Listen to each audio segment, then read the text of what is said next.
Hello everyone, my name is Gabi Messina and I'm gonna show you how I color my illustrations. Okay, first things first, this was the line art that I did that failed terribly at it. Then I retraced it and I colored it without recording because I'm a genius. And this one I did it, but I didn't like how it ended up looking. And here we have the new line art that I just drew. And as you can already tell, everything is in red pen, because I believe that whenever I use watercolors, the colors get a little bit blended and integrated into the drawing instead of like standing out with graphite. So yeah, this is the illustration that I'll be coloring, and let's start. So first things first, I always start putting on some skin tones. In this case, I used a mix between ochre, red, and blue. And I started mixing it together and putting it everywhere in the skin. I usually try to put a base color in the whole illustration so that afterwards I can start shading and putting in more detail. Now I started here putting on some color in the socks. The color is kind of darkish, well, it's gonna be darkish. And it's inspired in the autumn season. Ironically, we're already in winter, but hey, who cares? So yeah, this is me putting on some more color on top of the socks. Didn't I just say that I was gonna put like a base and everything? Oh well, whatever. So right now I'm coloring the shorts with this green kind of military kind of color. And I'm putting another color, well not color really, like another layer of color on top of the skin. Oh guys, whenever you see that the camera like stops and moves or something's there that you didn't see like me painting it, it's because this camera for some reason keeps on turning itself off after I believe 13 minutes, something like that. So I have to keep on recording and recording and recording. I just got a new card, so hopefully it will not like keep on stopping halfway through the video. So yeah, right now I'm just putting some like blush and like the shoulders, on the cheeks, on the fingers and stuff like that. And I usually use like a very bright red and I just like blend it with a bunch of water in another brush that is also like very wet. Right now I'm starting with the hair. The hair is always a struggle for the fact that like I always change my mind halfway of like the tone of like the shade of whatever color I'm going to use for the hair. In this case, I mixed a bunch of browns and I ended up with this kind of color, I guess. So I'm going to keep on layering and layering and layering, and after that I'm going to add more details.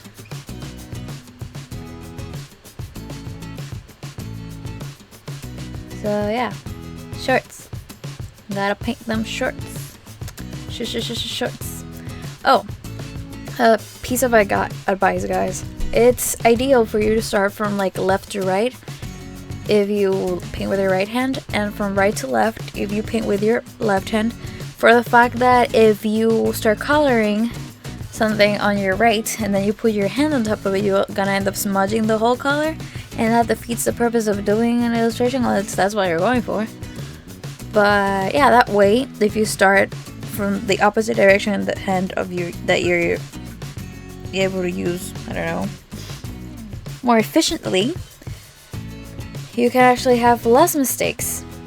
Or yeah, as I said, unless that's what you're going for.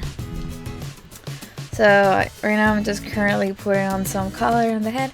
Oh, I'm trying to occasionally to make kind of a gradient. Oh yeah, screwed up there. It's gonna take a while to take that stain off. But yeah, with hair, I usually try to put on, create like sort of a gradient, whether it's the roots are darker than the ends or vice versa. So that way it feels a little more natural, because I realize that the ends of my hair are usually lighter than the roots of my hair. So I feel like that adds a little detail of realism, and if you do the right opposite, that is put in lighter color on the top, it makes it look a little more fantasy kind of thing. That's my opinion. Oh yeah, I decided to do a striped pattern on the shirt, which it's like really cool, but it takes forever to do, and the lines keep on like moving and my hand kept on shaking. But I think it turned out okay. So as you can tell, I already have like a base on everything. So I'm gonna start like putting on some darker colors, whether it's like the same color or using the color I had before and just adding like some blue or some red to make it a little bit deeper.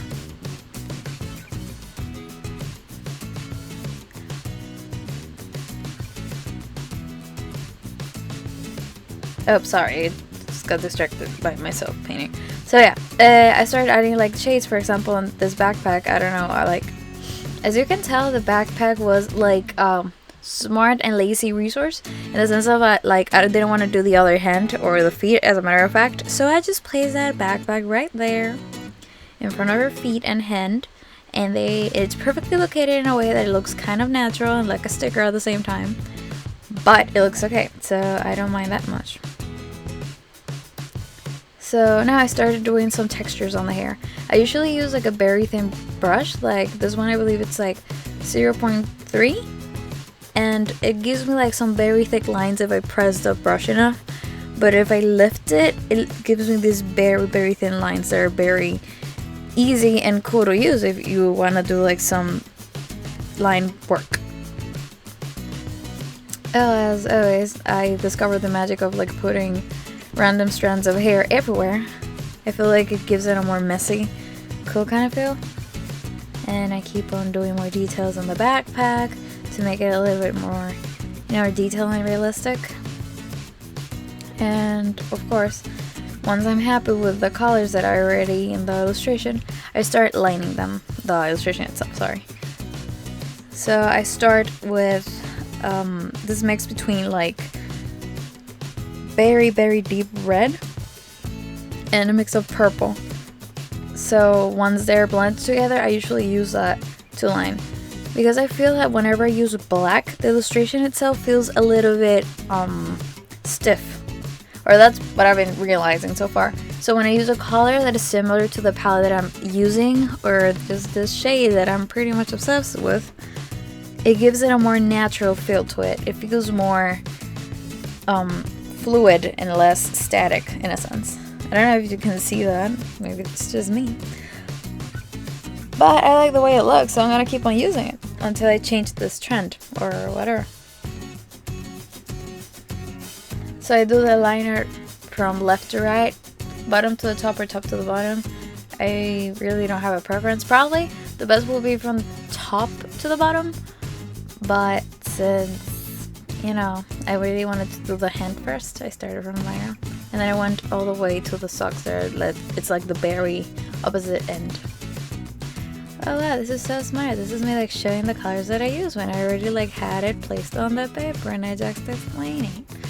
What I did here is that those colors that I pointed out at the beginning, those are the two that I normally use for doing line art. But also, since I have these socks over here, I believe that it will be very fruitful for me to use the same color and just mix it together and put it on the paper and just like have it a little diluted with water, so then it will be a little more light. So here I keep on putting more shades, darker colors where it's supposed to, just leaving the lights wherever they're supposed to go,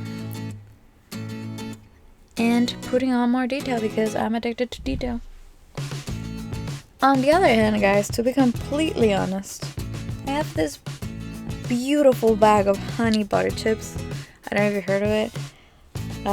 I got to know about the chips from this great video game called Mystic Messenger, and those are the only thing that keep me going from like stopping this recording, because I'm terrible at talking to a microphone when I'm locked in my closet, because soundproof places are not that easy to find. So yeah, that's it guys. Thanks for watching. I hope you enjoyed my video. I'll see you later.